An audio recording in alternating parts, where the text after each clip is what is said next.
শুরুতে যেটা আমরা দেখতে পাচ্ছি, তেজ তো বলছে যে যদি এটা প্রমাণিত হয় যে সুধা যেগুলো বলছে মিথ্যে বলছে আর অনিকেত যেগুলো বলছে সত্যি, তাহলে ছোট কাকি আর অনিকেতের হাতে আমি নিজে সুধাকে তুলে দেবো।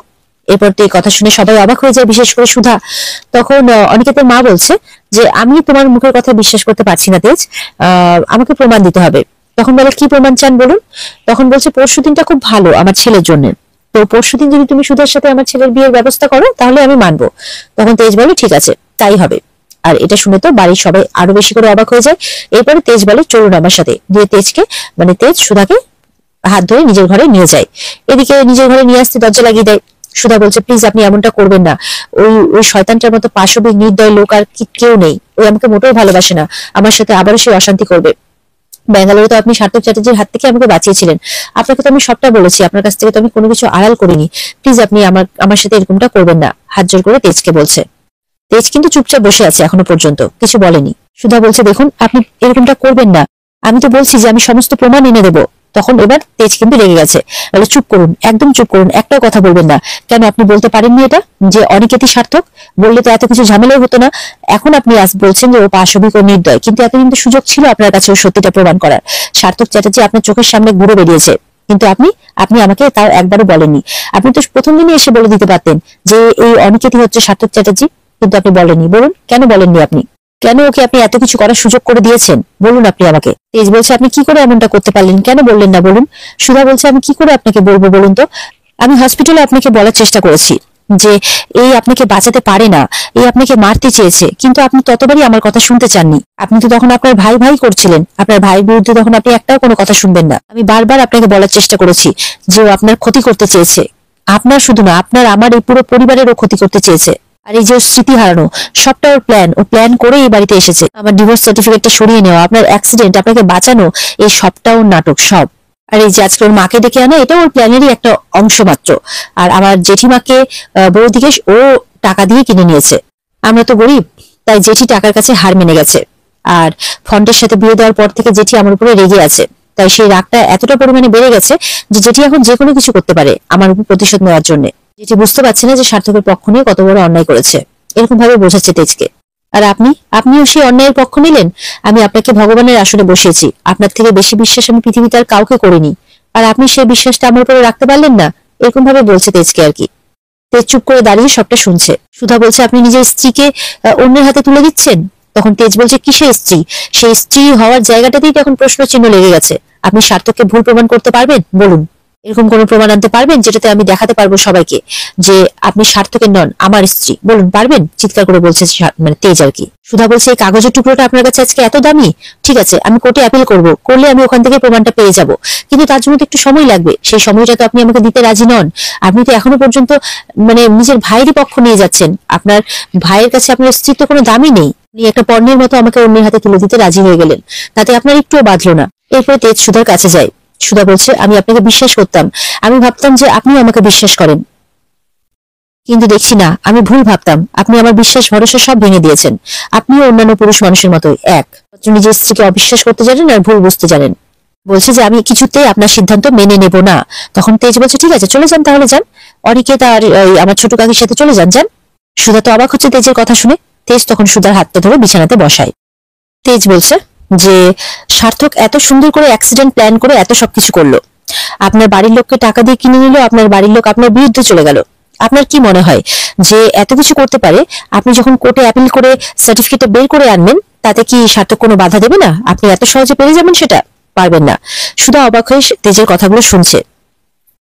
তেজ বলছে এখন আপনাকে এই বাড়িতে রাখার একমাত্র উপায় হচ্ছে এই বিয়েটা, সেজন্য এই বিয়েটা করতেই হবে। আর সার্থকের মুখোশটা সরাসরি খুলতে গেলে তো আপনাকে এই বাড়িতে থাকতেই হবে, তাই না? তবে তো সার্থকের আসল চেহারাটার প্রমাণ আপনি সবাইকে দিতে পারবেন। এভাবে বলছে তেজ আর কি সুধাকে। সুধা চুপ করে বসে শুনছে সবটা। আর এদিকে ইন্সপেক্টর অশ্মি, সে কিন্তু সার্থকের ঘরে গিয়ে পুরো চিরুনি তল্লাশি করছে। সার্থকের ব্যাগ সার্চ করে দেখছে, সেখানে অনেকগুলো মার্কস পাচ্ছে, এমনকি একটা রিভলভারও পাচ্ছে, তার সঙ্গে অনেকগুলো আইডি কার্ড, এরকম অনেক প্রুফ পাচ্ছে। আর এগুলো দেখে বুঝতে পারে যে ইন্সপেক্টর আশুতোষ ঠিক কথাই বলছিলেন যে এই হচ্ছে সার্থক চ্যাটার্জি, আর এই অনেক বড় ক্রাইমের সাথে যুক্ত।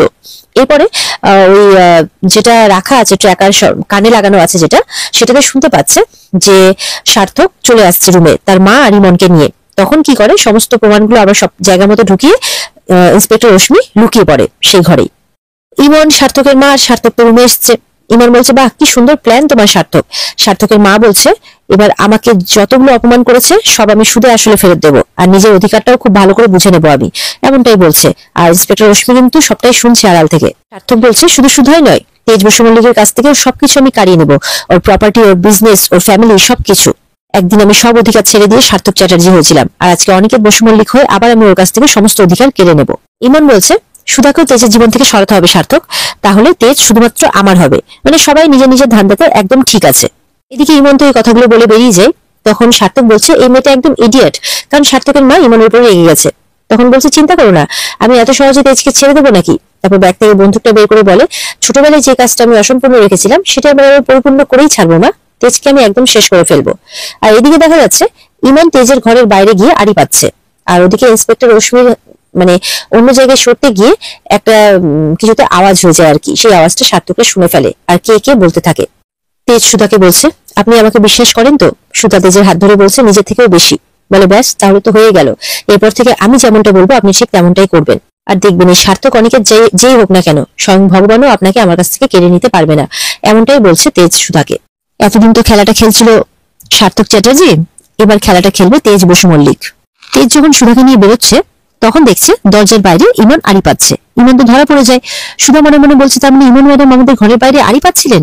এদিকে ইমন ভাবছে, ইস এরা যে কি গুজু গুজু ফুসুর ফুসুর করছিল, শুনতে তো পেলামই না কিছু, উপরন্তু হচ্ছে আমি ধরাও পড়ে গেলাম। এরপরে তেজ বলছে, তুমি এখানে কি করছিলে। ইমন বলছে, আসলে আমি একটু চিন্তা করছিলাম, তোমাদেরকে নিয়ে একটু চিন্তা হচ্ছিল, তাই আমি একটু দেখতে এলাম যে ঠিক আছো কিনা। তখন তেজ কি করে, চালাকি করে ইমনের হাতটা ধরে নিয়ে গিয়ে সাইডে গিয়ে বলে, তুমি আমাকে কতটা ভালোবাসো ইমন। তখন বলে, কি। বলে, হ্যাঁ বলো না, তুমি আমাকে কতটা ভালোবাসো, তুমি নাকি আমাকে অনেক ভালোবাসো। বলে, হ্যাঁ তেজ, আমি তোমাকে অনেক ভালোবাসি। মনে মনে ইমন ভাবছে, যাক তার মানে আমি যেটা ভাবছিলাম সেটাই, মানে তেজ সুধাকে ভুল বুঝেছে, ভেবেছে যে অনিকেতই তার জীবনে সব, সেই জন্য সুধার সামনে আমাকে ভালোবাসার কথা জিজ্ঞাসা করছে। এইভাবে ইমনকে বোকা বানিয়ে দেয় তেজ। ইমনকে বলছে, তেজ তুমি যখন আমাকে এতটাই ভালোবাসো তাহলে আমি যা বলবো তাই করতে পারবে। বলে, হ্যাঁ অবশ্যই পারবো। ইমন তো বোকা হয়ে যায়। আর এদিকে দেখা যাচ্ছে যে বাইরে গিয়ে কিন্তু সার্থক কাউকে দেখতে পায় না। বলে যে এখানে তো ডেফিনেটলি কেউ ছিল, কিন্তু আমি এখন দেখতে পাচ্ছি না, এখানে কথা বলাটা সেফ হবে না মা, চলো আমরা বরঞ্চ বাইরে গিয়ে দেখি কি হচ্ছে। এরপর তো তারা বেরিয়ে যায়। আর এরপর ইন্সপেক্টর রশ্মি বলে যে আমাকে এরা কি প্ল্যান করছে এটা সুধা আর ইন্সপেক্টর আশুতোষকে জানাতেই হবে। এই বলে রশ্মি ঘর থেকে বেরোয়, আর রশ্মিকে ঘর থেকে বেরোতে দেখে ফেলে সার্থক, কারণ সার্থক ওখানে দাঁড়িয়ে ছিল এটা দেখার জন্য যে ওরা বেরোনোর পর ঘর থেকে কে বেরোয়। সার্থক দেখে বলছে, আমি জানতাম তুহিনা ঠিকই বলেছিল যে এই মেয়েটা সুধার প্ল্যান করা।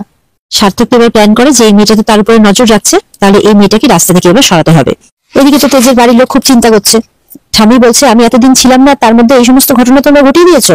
বলে, সমস্ত অশান্তি তো অনিকেতকে নিয়ে তো সবাই খুশি ছিল, তাকে নিয়ে যে অশান্তি হবে এমনটা তো ভাবতে পারিনি কেউ।